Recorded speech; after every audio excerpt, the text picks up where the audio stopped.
What's up, guys? So today we're going to talk about adolescence, and honestly what prompted me to do this right now, and you might get more extensive ones like this, is because a lot of our quarantine puppies are now becoming adolescents. Now, what does this mean?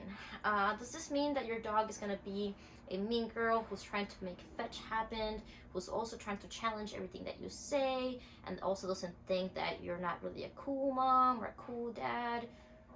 Actually, it, it actually kind of does.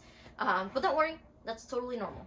Now, this is unfortunately, COVID is making things so much more difficult now than your average person that had to deal with puppy through adolescence in a normal world. So don't feel like if the next few months you're really struggling, if you're the only one. Trust me, this is going to be a big deal right now. But if you're not sure, adolescence starts anywhere between 6 to 8 months, depending on the dog, and then it goes all the way up to 16, 17 months, and I would almost argue about 2 years. Some breeds that do tend to mature even a little later. It might be about 2.5. But don't worry, this is gonna seem like a short time compared to the rest of your dog's life. I almost argue that most people that had previous dogs in the past kind of forget about the first 2 years because they're so terrible. And when they get a new puppy, they're like, my old dog never did this. And I'm like, they did. We just kind of blocked it out of our mind. But don't worry, I'm going to try to help as many people as I can on how to properly get through this without losing all your hair out or feeling like you need to down a whole bottle of wine by the end of the night. So, during this adolescent period, your dog's body is changing. The way that they see the world is changing. And we have a couple of things working against us. The fact that we're getting a big season change if you're in Chicago right now, where there are going to be more people moving around. There's going to be more squirrels, more smells, more everything, right? More action in general. But then also with COVID restrictions starting to shift, and also just people want to be out a little bit more, your dog is also like, wait, we went from not really having that many people interactions to all of a sudden, so much it's happening. Holy crap, right? And so this is going to be harder on you than the average pet owner before pandemic life. Now, unfortunately, a lot of people tend to lack on the level of structure that they have at the house because their puppies are no longer biting your arm off and ripping your clothes and eating your shoe and doing all these crazy things. Yes, there are exceptions to the rule, and I'm sorry if your adolescent dog is still doing that, but he got some training. But anyway, because dogs are no longer tormenting us as much while they're at the house, we tend to just kind of lack on all the awesome stuff that we were excited to learn in puppy class and all the homework that we had to do. And sometimes a lot of trainers maybe don't give a great way to put some application into your everyday life with the stuff that you do learn in puppy class. Which, check out my my Instagram feed or my YouTube if you guys are interested in just kind of seeing how to apply the stuff that you would learn in a normal class just to your everyday life. But anyway, like I was saying, because we do tend to lack on that stuff with an adolescent, now your teen pup is essentially saying, what? I don't really have to have a structured lifestyle anymore. I'm just kind of left to free roam and do whatever I want. And I got the couch privileges and I got this and I got that. And there's so much more freedom that the world has to offer. Guys, what does an adolescent bored mind with nothing to do and no structure tend to do? Pretty stupid choices, right? And so then unfortunately it's almost like telling your teenager like, hey, you know what, here's the keys to the car, here's freedom of the house, you can have no curfew, go do whatever you want. And then they go off and do stupid things that they're just adolescent young brains just are not mature enough to handle.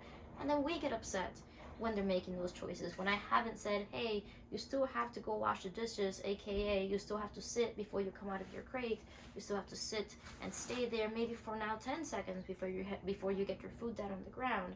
If then we're not keeping up with that stuff, of course our dog is like, well, you're only talking to me when I'm doing something wrong, so why would I want to listen to you in those situations, right? So what do we do, Daphne?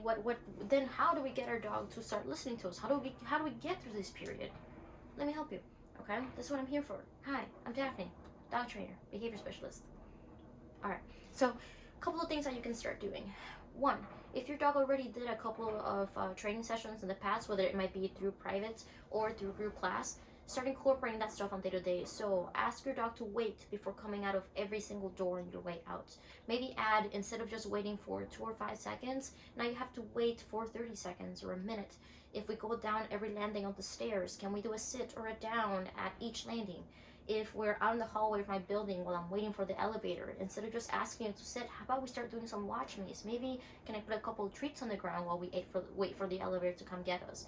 If we're at the park, hey, I'm gonna, bring a long line with me, one of those like 30-foot lines. I'm gonna give you all this freedom, but then I'm gonna say, hey, here's some cheese, come back to me. Go ahead and go back and play. Okay, now I brought a ball. Let me be the most interesting thing ever. If you do things like, hey, if you want to go for a walk and you sit and you don't sit, then simply we're not going to go for a walk right now. Let me go ahead and put this away. If I'm going to give you this really high value toy or whatever, how about we do a couple of behaviors before I give you that toy? Find all the things that they enjoy and make them work for it. Because then if they don't do those things, then it's like, well, guess what? Then you don't get your toy. We're going to go ahead and put that away. Right now, I can't tell you a person that loved their parents when they were in high school. And I mean so more so like, oh yeah, they're cool, they're fair, they know what they're talking about. I don't know better, they know better. And if you were that kid, kudos to you. That's awesome. You're unique. I had my moments that I was like, whatever, mom, I know better, right? But if I wanted to go and hang out with my friends, if my mom was like, Daphne, you have to wash the dishes or you don't go with your friends, I was like, fine, I won't. No, if I ever told my mom, no, I'm not gonna wash the dishes, she's like, well, that sucks because now you also lost your phone, right? Now, instead, to avoid all that conflict, I just wash the dishes and I can go and hang out and do whatever I want with my friends. That is the parent that we need to be to our dogs right now, guys. So amp up the level of structure. If you haven't taught your dog any tricks or any kind of specialty tricks, or they only have like 2 commands, expand that list. The more that your dog knows, the more that you get to do with them, and the more that you ask that brain to work for you. They are going to be going through a pretty crazy age right now, right? And don't be surprised if also your dog has now become a little more fearful or kind of reserved about certain things. Again, for COVID puppies, this is almost so much more exacerbated. And so if you see your dog getting uncomfortable with certain things, work through that. That's a little bit too much for me to go into a video right now.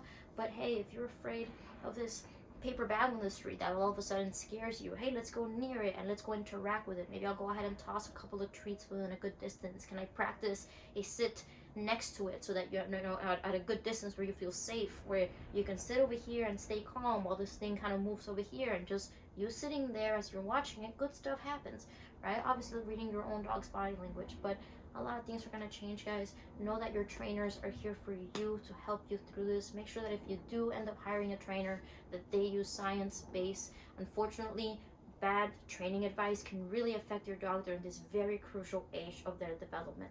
So keep those worlds small. Continue to challenge your dogs in every single different environment that you put them in, and show them how to interact with that environment.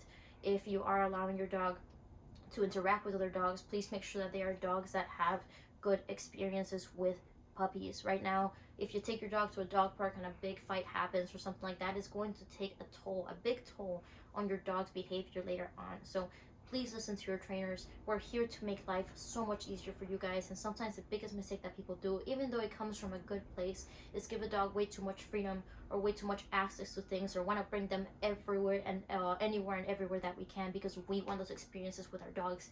Now, give them time.